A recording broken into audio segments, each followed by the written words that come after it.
Ah, quelle douce mélodie. Pour certains, elle évoquera des souvenirs, pour d'autres, juste rien. Qu'est-ce que Pangia du coup? Bah, Pangia, c'est un jeu de golf. Non, non, non, non, non, non, non. Pangia, c'est ça.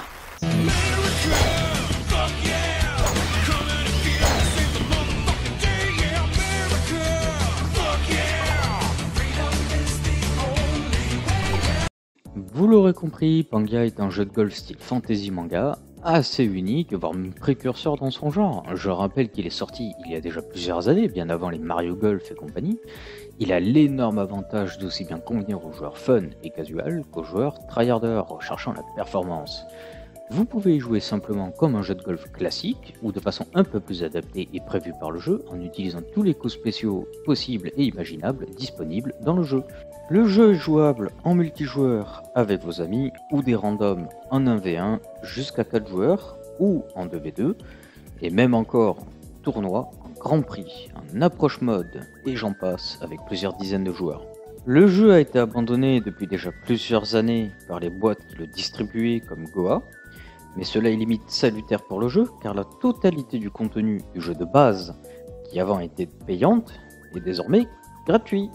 Lorsque vous créez un nouveau compte, vous avez d'emblée 10 millions de pangs et 10 millions de cookies, ce qui vous permettra de pouvoir acheter pratiquement la totalité de la boutique de base, et assez de Memorial Coin pour pouvoir ouvrir tout le stuff spécial que cette loterie contient, et ainsi ça vous permettra de pouvoir vous faire un petit perso déjà très sympa, totalement gratuit. Concernant les persos, vous aurez le choix entre pas moins de 14 persos, tous plus personnalisables les uns que les autres, tant au niveau esthétique qu'au niveau statistique.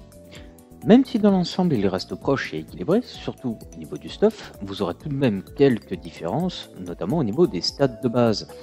Typiquement, Arin sera plus porté sur le contrôle, Spica sur la force, Kazé sur la spin, donc à vous de choisir ce qu'il vous plaît et de trouver votre équilibre entre esthétique et statistique. Vous aurez aussi une personnalisation plus commune à tous vos persos, grâce aux différentes cartes rattachables à vos persos, mais aussi grâce aux différents clubs de golf, mascottes ou encore caddies, qui resteront communs à vos persos. Pour débuter, deux choix s'offrent à vous.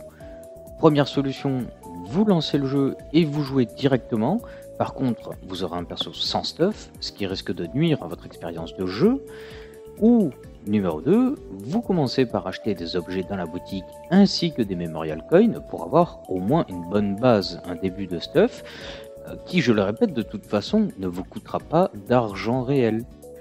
Vous pouvez aussi acheter du stuff bien plus évolué qui va vous apporter plus de force mais surtout plus de confort dans vos parties, et celui-ci sera payant avec de l'argent réel car il est développé et personnalisé par le GM lui-même. De nombreux événements sont organisés régulièrement, ce qui vous permettra de gagner pas mal d'items, aussi bien payants que spéciaux, que vous pourrez alors échanger au même endroit que vous faites évoluer votre stuff, c'est-à-dire dans le chaudron. Il y a 19 maps de 18 trous, et même si vous pensez en faire le tour rapidement, des éléments aléatoires tels que le vent et obstacles se trouvant entre vous et le trou vous feront vite oublier la moindre sensation de répétition. Dernière chose, si vous vous basez sur mes vidéos afin de vous faire une idée du jeu, soyez prudent. Je joue depuis déjà pas mal de temps, j'ai un niveau plutôt correct.